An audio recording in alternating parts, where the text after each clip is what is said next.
আপনি যদি মনে করেন মানুষ কিন্তু দেখছে না, মানুষ ভুলে যাবে, আমি যেটা বলবো মানুষ এটাই বিশ্বাস করবে, ভাই সেই দিন তো নাই। যে সালাউদ্দিন সাহেব নাকি স্বরাষ্ট্র মন্ত্রণালয় পেতে চাননি, উনি নাকি অন্য কিছু চেয়েছিলেন, সেটা না পাওয়াতে উনি নাকি এখানে মন দিচ্ছেন না, এরকম শুনি। যদি সেটা হয় এবং যদি উনি সরকার প্রধানের জন্য গুরুত্বপূর্ণ হয়, তো উনি যেটা চেয়েছেন সেটাই ওনাকে দেন, অসুবিধাটা কি? কিন্তু তাও দেশটাকে ভালো চলতে দেন, স্বরাষ্ট্র মন্ত্রণালয় একজন যোগ্য লোকের হাতে দেন।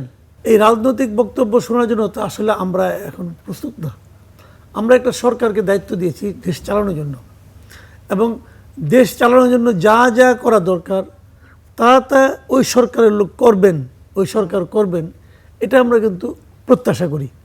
এখন আইন শৃঙ্খলা মনে করেন অবনতি হয়েছে, আমরা দেখলাম একটা শিশুকে কি নৃশংসভাবে হত্যা করা হয়েছে। তো এর সঙ্গে দুদু সাহেবের কথা যদি মানি, জামাতের কি সম্পর্ক ভাই? বলেন আপনি ভাই, এটা কি কোনো কথা? আপনাকে দায়িত্ব দেওয়া হয়েছে, আপনি পারেন নাই, আপনার সরি হওয়া উচিত, আপনার লজ্জিত হওয়া উচিত। সেটা তো হচ্ছেই না, আপনি আরেকজনের উপর দায় চাপাচ্ছেন। তো এগুলো তো ভাই ভালো না।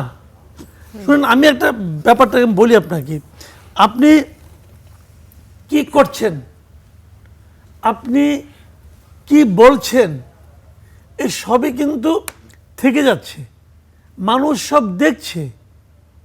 আপনি যদি মনে করেন মানুষ কিন্তু দেখছে না, মানুষ ভুলে যাবে, আমি যেটা বলবো মানুষ এটাই বিশ্বাস করবে, ভাই সেই দিন তো নাই।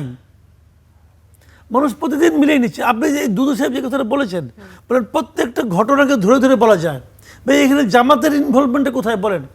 আর যদি এ ধরনের নৃশংস অপরাধের সঙ্গে জামাত জড়িত থাকে, তো জামাতকে অ্যারেস্ট করেন না কেন?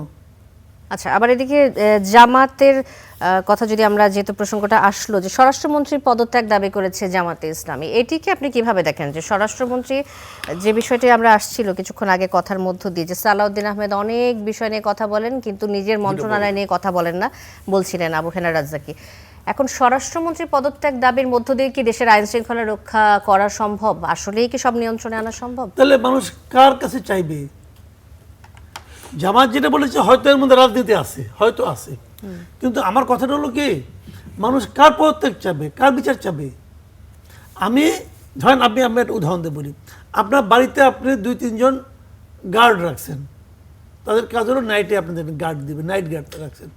রাতের বেলায় চুরি হয়েছে, রাতের বেলায় একটা বাড়িতে কিছু একটা চুরি হয়েছে, তো এই অফিসের এই বাসার যিনি বাজার সরকার, তাকে আপনি অ্যারেস্ট করবেন, তাকে গালি দিবেন? বলেন আপনি। আপনি যাকে নাইট গার্ড হিসেবে নিয়োগ করেছেন, সে তো বেতন নেয় আপনার কাছ থেকে, তা আপনি তাকে ধরবেন না? ভাই তুমি কি করলা, তোমাকে তো আমি এই দায়িত্ব দিয়েছি। তো আইন শৃঙ্খলা রক্ষার জন্য যে লোকটাকে দায়িত্ব দিয়েছেন প্রধানমন্ত্রী, এই সরকার প্রধানত কয়েকজন লোককে দায়িত্ব দিয়েছে স্পেশালি, যে আপনি এটা রক্ষা করেন, আপনি এটা করেন, আপনি ওটা করেন। আমরা শুনি, নানা রকম কথা শুনি, যে সালাউদ্দিন সাহেব নাকি স্বরাষ্ট্র মন্ত্রণালয় পেতে চাননি, উনি নাকি অন্য কিছু চেয়েছিলেন, সেটা না পাওয়াতে উনি নাকি এখানে মন দিচ্ছেন না, এরকম শুনি।